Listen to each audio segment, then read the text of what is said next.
White privilege, what is that like? It's the first time I ever experienced it. White privilege. Welcome to Ms. Mojo, and today we're counting down our picks for the top 10 uncomfortable moments on Ziwe. Number 10. Plastic surgery consultation.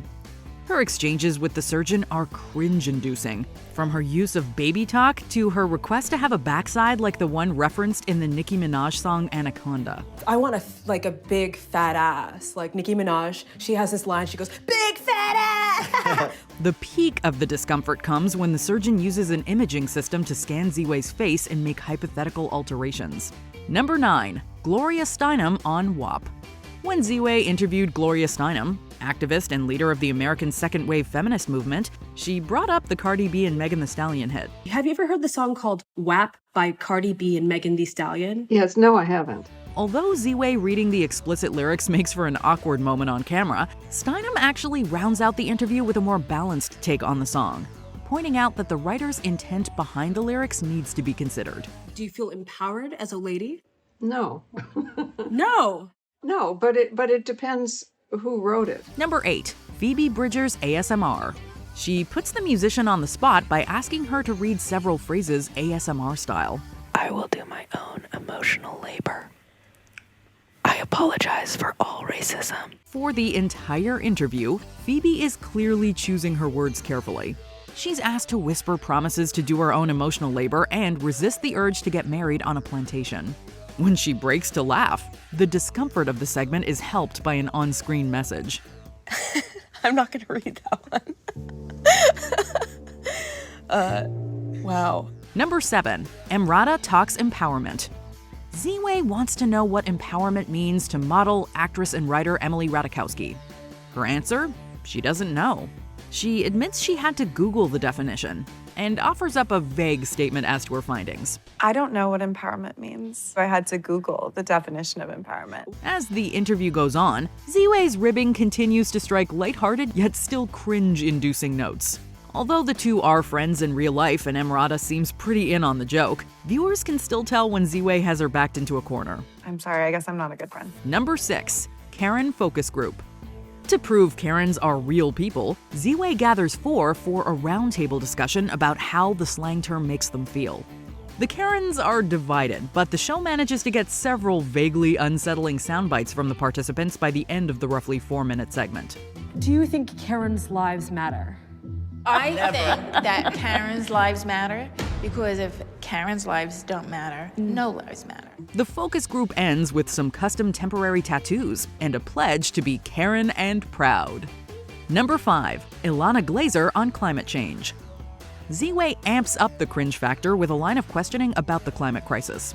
Alana comes out on the sun side, flatly agreeing with Ziwe's call for an end to life on Earth. Death to all earthlings. Yeah.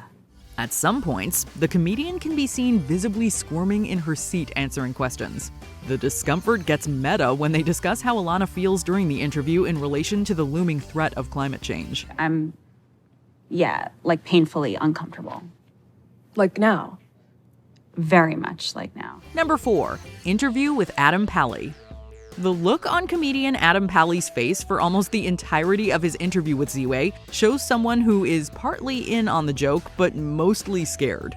Ziwe confronts him with the mistakes of his past, like wearing cornrows for a movie with Robert De Niro. Was it worth it?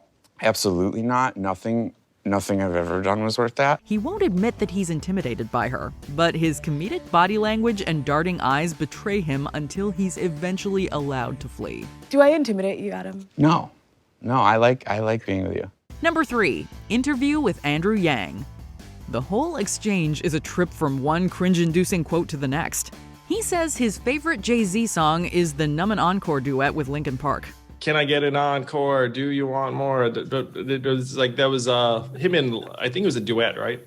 After being asked about Israel and apartheid, he declines to give a yay or nay opinion.